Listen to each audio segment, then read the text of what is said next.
মঠ ও মিশনের উদ্যোগে স্থানীয় ক্লাব ও এলাকাবাসীর সহযোগিতায় স্বচ্ছ ভারত স্বচ্ছ বাংলা গড়ে তোলার লক্ষ্যে এই অভিযানে সামিল হলেন মঠের সন্ন্যাসী সহ আরও বহু মানুষ। ছবিটি তুলে ধরছি হুগলির কামারপুকুরে। রবিবার শুরুর দিনে আবারও নতুন করে এই অভিযান শুরু হলো। প্রত্যেকের হাতে ঝাঁটা কোদাল থেকে শুরু করে আরও অনেক কিছু, রাস্তার আবর্জনা থেকে শুরু করে ঝাড় দেওয়া পর্যন্ত সমস্তটাই করে দিচ্ছেন তারা। এলাকা তৈরি হচ্ছে নতুন করে ঝাঁ চকচকে। এই অভিযান শুরু হয়েছিল 2015 সালে 31শে ডিসেম্বর। করোনাকালে এই অভিযান বন্ধ হয়ে যায়। তখন প্রত্যেক মাসেই একবার করে এই অভিযান হতো, তারপর আবার নতুন করে চালু করা হয়।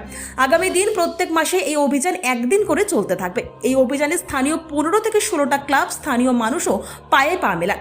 এ বিষয়ে আর কি জানা যাচ্ছে বিস্তারিত রইল আপনাদের জন্য, দেখতে থাকুন নিউজ বাংলাদেশ।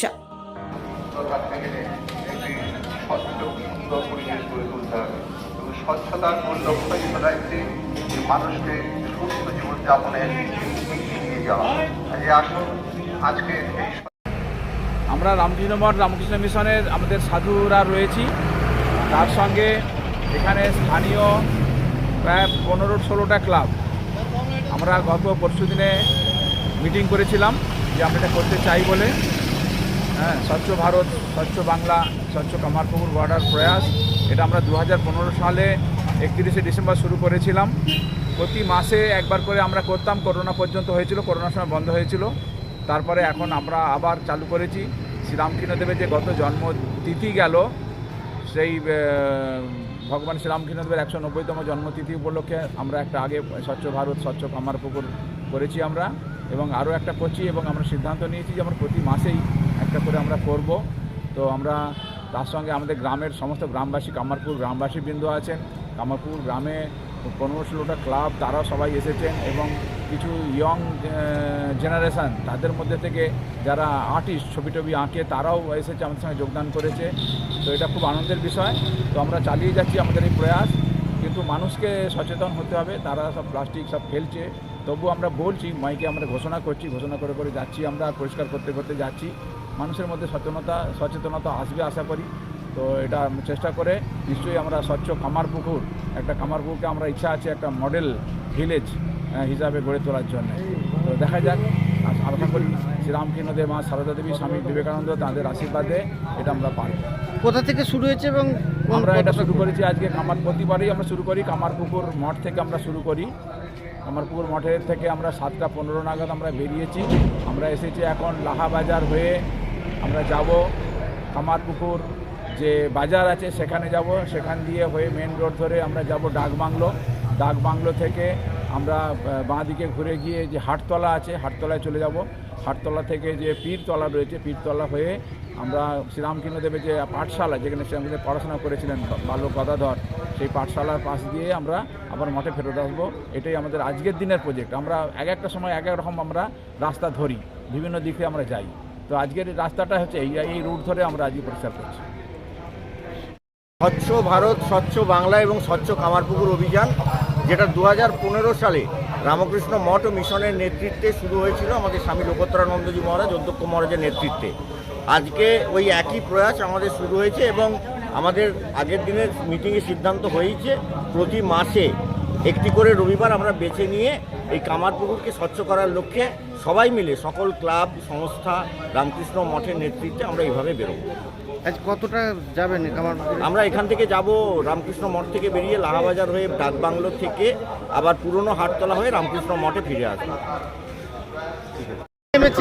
এবং কোথাকার তরফ থেকে? এটা হচ্ছে কামারপুকুর রামকৃষ্ণ মঠ ও মিশনের উদ্যোগে, এবং আমাদের কামারপুকুরে যে সমস্ত ক্লাব আছে সেই ক্লাব, তারপরে ভক্তমণ্ডলী, স্থানীয় বাসিন্দা, এছাড়া অন্যান্য স্বেচ্ছাসেবী সংস্থা, সবাইকে নিয়েই 2015 সালে 31শে ডিসেম্বরে এখানকার যিনি অধ্যক্ষ মহারাজ, তিনি শুরু করেছিলেন কামারপুকুরকে পরিষ্কার পরিচ্ছন্ন রাখবেন। স্বচ্ছ ভারতের প্রকল্প যখন শুরু হয় তাকে কেন্দ্র করেই এটা করা হয়েছিল। তো আমরা 2015 সাল থেকে শুরু করে 2019 সাল পর্যন্ত একটানা করেছিলাম প্রতি মাসে। তারপর করোনা যখন আমাদের দেশে এলো, তারপরে কিছু ব্যাপার অসুবিধা হওয়ার জন্য আমরা 19 সাল থেকে কিছুদিন বন্ধ করে রেখেছিলাম, কাউকে অসুবিধা যাতে তৈরি না হয় সেই কারণেতে। এখন ঠাকুরের 190তম জন্মবার্ষিকীকে কেন্দ্র করে আমরা ফেব্রুয়ারি থেকে আবার এটা শুরু করেছি, এবং আমরা চেষ্টা করব কন্টিনিউ করতে।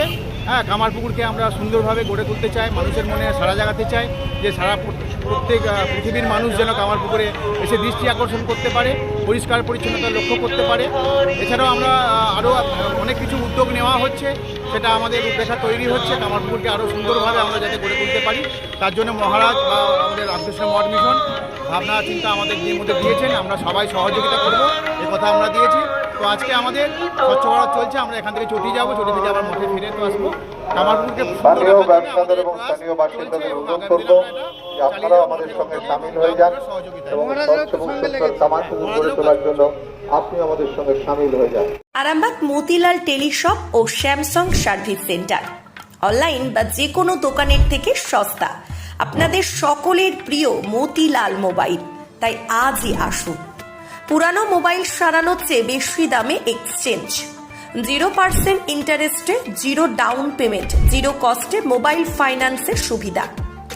আমাদের ঠিকানা পুরাতন বাজার, আরামবাগ হেডপোস্ট অফিসের বিপরীতে, আরামবাগ, হুগলি। আমাদের যোগাযোগ নাম্বার 7001304430। প্রিন্সিপাল অটো প্যালেস, এখানে পাবেন উন্নত মানের হিরো, হন্ডা এবং টিভিএস কোম্পানির বাইক। বিশেষ অফার চলছে, আজই যোগাযোগ করুন। দিঘরা, নতুন বাজার, বালি, গোঘাট, হুগলি। যোগাযোগের নম্বর 8900011146। দেরি না করে আজই আসুন।